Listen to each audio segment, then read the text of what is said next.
Hamas 7 Ekim neden yapıldığı noktasında bir açıklama yaptı malumunuz. O açıklamada dedi ki biz yaklaşık bir asırdır Filistin halkı olarak yalnızız.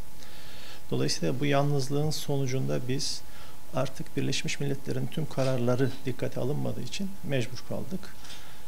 Bir 7 Ekim operasyonu oldu. Bu 7 Ekim operasyonu ile ilgili tecavüzler olduğu, bebeklerin kafalarının kesildiği gibi İsrail propagandaları gündeme geldi. Fakat daha sonra fark edildi ki oradaki ölenlerin çoğunun ölme sebebi de aynı zamanda İsrail uçakları. Çünkü o tipte bir tahribatın yapılabilmesi mümkün değil. Şimdi dolayısıyla dünyada biz bir gerçeklik ve bir de İsrail propagandasıyla birlikte yaşıyoruz. Son bir asırdır bir halk yok sayılıyor. Bu Birleşmiş Milletler tarafından böyle olduğu gibi İslam dünyası tarafından da yalnız bırakıldığını, 7 Ekim'in öncesinde de benzer senaryoların defalarca yaşandığını biliyoruz. Dolayısıyla Filistin halkı son bir asırdır, geçmişte FKÖ, Filistin Kurtuluş Örgütü, bugün Hamas örneğinde olduğu gibi farklı alternatiflerle bir şekilde direniyor. Filistin halkının toprak sattığı propagandası aslında nihayetinde bir Siyonizm propagandasıdır. Tarihi örneklik bize gösteriyor ki bırakın toprak satmayı, kendilerini Müslüman gibi gizleyen Yahudilere aracı olan emlakçıların bile o dönemki Filistinli örgütleri tarafından öldürüldüğü, katledildiği ihanetleri sebebiyle bugün tarihi vaka olarak biliyoruz. Bilmediğimiz bir şey var. Filistin'deki mücadelenin tarihi noktasında gerçekten bir bilinmezlik var. Bu mesele netleştikçe aslında bir asırdır direnmeye çalışan ve fakat yalnız olan bir milletten bahsediyoruz. Filistin meselesi son bir asırdır, son bir yıldır bir soykırıma döndü. Burada bebekler, kadınlar dahil olmak üzere yaklaşık 50.000 şehit var. Enkaz altındaki sayı tespit edilemiyor. Şu an Gazze'nin kuzeyi tekrar dün akşam bir katliam yapıldı. 100 üzerinde ölü olduğu, şehit olduğu tahmin ediliyor. Şöyle toparlayayım.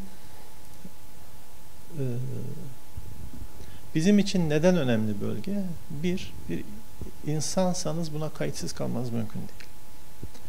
İki, biz Türkiye Cumhuriyeti vatandaşıyız ve İsrail'in arzı mevdut dediği vaat edilmiş topraklar sınırları içerisindeyiz. Üç, Müslümanız. Bizim için o bölgeler kutsal bölgeler.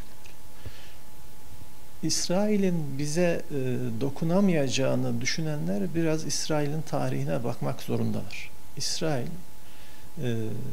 fırsat ele geçtikçe terör uygulayarak yayılan bir devlet. 1918'de biz oradan 17'de çekildik. 18 23-24'lerde başlayan bir terör meselesi var. Sistematik bir terör uyguluyorlar ve bundan vazgeçmiyorlar. Ve dolayısıyla o günden bugüne adım genişliyorlar. Bugün Suriye dediğimiz devlet var gibi gözüküyor olabilir ama yok. Dolayısıyla aramızda bir tampon devlet olduğunu düşünenler yanılıyorlar. Tehlike artık kapımızı çaldı. Dolayısıyla ne yapmak gerekir? Yapılacak şey bu ateşe benzin dökmek değil. Yapılacak şey sakin ve akıllı olmak. Bu anlamda da bize düşen boykot meselesinde ısrarcı olmak. Bugün Bakü-Ceyhan boru hattı üzerinden İsrail'in petrol ihtiyacının %30'u karşılanıyor. Ama o hattın en büyük ortağı BP.